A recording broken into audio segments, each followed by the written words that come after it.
Come on, you're an attorney, Mr. Smith. You can answer the question. Of course it was hearsay.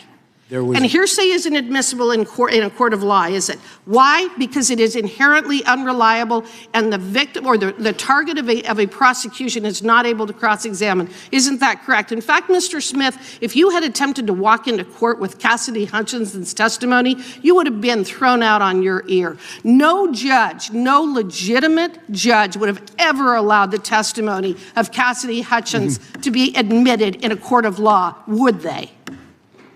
I disagree. You just watched a moment that didn't sound like much. One sentence, 2 words. But that response wasn't just disagreement. It was a shield, a stall, a strategy. Because when the questions get specific about what was preserved, what was destroyed, what was shared behind closed doors, suddenly the answers get foggy. And that reveals a deeper problem. This isn't just politics. It's about whether the most powerful people in America can shape a narrative and call it justice. And what you're about to see shows you exactly why that matters. Mr. Smith, it was during your deposition with our committee that you revealed that you tasked your team, specifically J.P. Cooney, to engage with the partisan January 6th committee. You had to have known at the time the controversy surrounding this committee, including the fact that all of the members had been appointed by Nancy Pelosi, who disallowed the Republicans from being able to engage. Yet you proceeded anyway, raising numerous questions as to your strategy for conspiring with the J6 committee. You had every possible resource available to you. Your prosecution of President Trump was clearly a priority for the Biden administration. And it is clear that you had an unlimited budget. And you also left no stone unturned, even subpoenaing records from sitting members of the House and Senate. So what information could the J6 committee possess that you and the nation's top law enforcement agency could not obtain on your own? I did request J.P. Cooney. What did they have that you couldn't obtain on your own? In any investigation, What information did they have that you were not able to obtain on your own? I couldn't know that until I had their information. Was there anything there? Did you find that they had information that you were not able to obtain? I don't recall specifically every bit of information. What I can tell you is we took in their information because we wanted to collect any information that could be relevant. We made our own independent assessment of the evidence. Okay, so from the time that you were appointed as special counsel up to the date of your resignation in January of 2025, did you personally have any contact with any members, staff, or contractors of the House's January 6th Select Committee, and if so, who? I do not believe I had contact with anybody personally from the January 6th. The January 6th committee failed to archive or preserve its video recordings of witness interviews, deleting or destroying as many as 900 interview summaries or transcripts involving more than 1 full terabyte of digital data.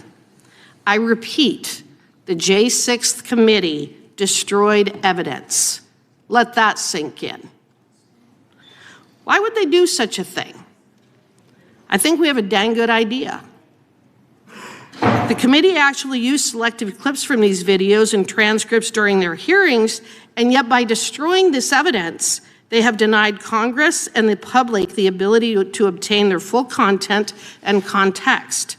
They created their narrative by selective use of the evidence before them, so how very convenient. Did you or your team receive any of those witness transcripts or video recordings of transcribed interviews from the Select Committee that were not released to the public? What I can tell you is that I requested J.P. Cooney to contact the Select Committee. Do you know if you received any of the evidence or testimony that the J6 Committee eventually destroyed? I don't have any information that the J6 committee. You don't know one way or the other as you sit here today. No, what I'm telling you is that I requested all the information we could get from the January 6th. Has all of the information that you requested been preserved? All of the information from the J6 committee, has that been preserved? The information that we requested and received, we reviewed it. It was Has it been preserved? Yes, as part Thank of you. our files. And Were you or your team advised, or did you get the impression from anyone affiliated with the January 6th committee that these documents were not for public release, even though portions of them had already been shown to the American people? Were you advised to keep any of the information from the J6 committee confidential? as I sit here right now, I don't recall that. Okay. I recall. Did the J6 committee provide you with the Cassidy Hutchinson testimony as part of the trove of documents that you received? As I sit here now, I don't recall, but it would. Well, be very you're familiar with her testimony, aren't you?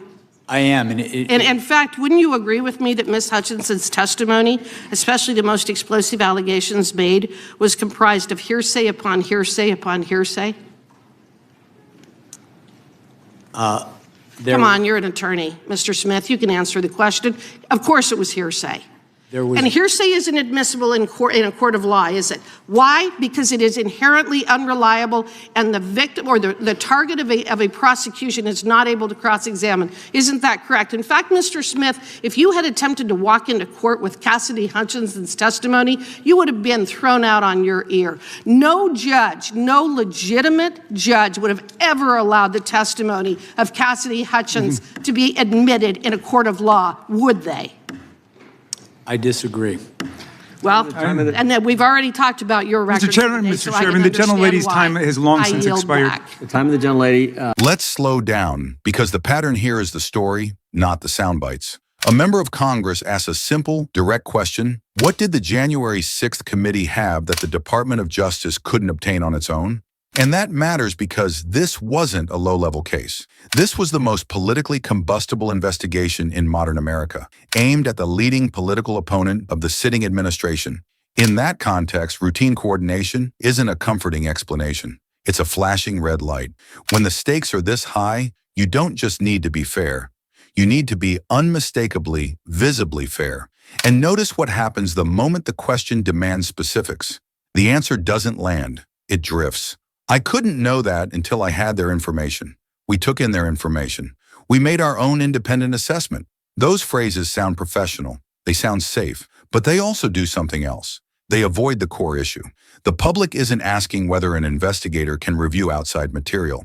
The public is asking why an independent special counsel would tether his work, directly or indirectly, to a congressional committee that a massive portion of the country viewed as politically engineered from the start. If you have every resource, if you have an unlimited budget, if you're willing to subpoena sitting members of Congress, why lean on a committee whose credibility was already under dispute? Then the exchange pivots to the question that should chill anyone who cares about due process: preservation. Not vibes, not opinions. Preservation. Because once you introduce the possibility that evidence was selectively used, selectively framed, and then not properly archived, you're no longer debating politics. You're debating legitimacy. The Congresswoman's claim is blunt, that recordings and materials were destroyed or not preserved after selective clips helped build a national narrative. And look at what that forces the witness to do. He can't fully deny what he doesn't control. He can't affirm what he can't personally verify.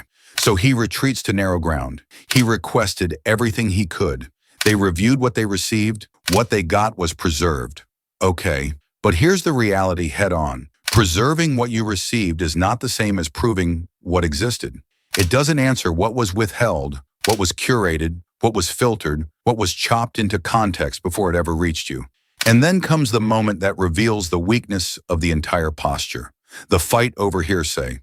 The Congresswoman brings up Cassidy Hutchinson and calls the most explosive claims hearsay upon hearsay.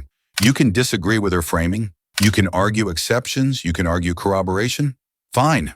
But if you're the public face of a politically radioactive prosecution, you don't get to answer the credibility question with 2 words and a blank stare. I disagree. Disagree with what, specifically? That it was hearsay? That it mattered? That it wasn't used the way she claims? That it was independently verified? He doesn't say. And that omission is the point. Because this isn't just about Trump. This isn't just about January 6th. This is about whether America is being asked to accept narratives as proof, and proof as optional, depending on who is in the crosshairs. When answers turn vague at the exact moment transparency is demanded, people don't walk away reassured. They walk away convinced there's something they're not allowed to see. And once that happens, the damage spreads beyond one case. It becomes a precedent, ambiguity as a tool, process as a weapon, and trust us as the closing argument. So here's what matters. If the system wants legitimacy, it must pay for it in transparency. Show the chain of custody, clarify what was requested, what was received, what was verified independently, and what was never available. If that's impossible, say so, clearly. Because in a country like this, due process isn't a partisan talking point. It's the line that separates justice from power.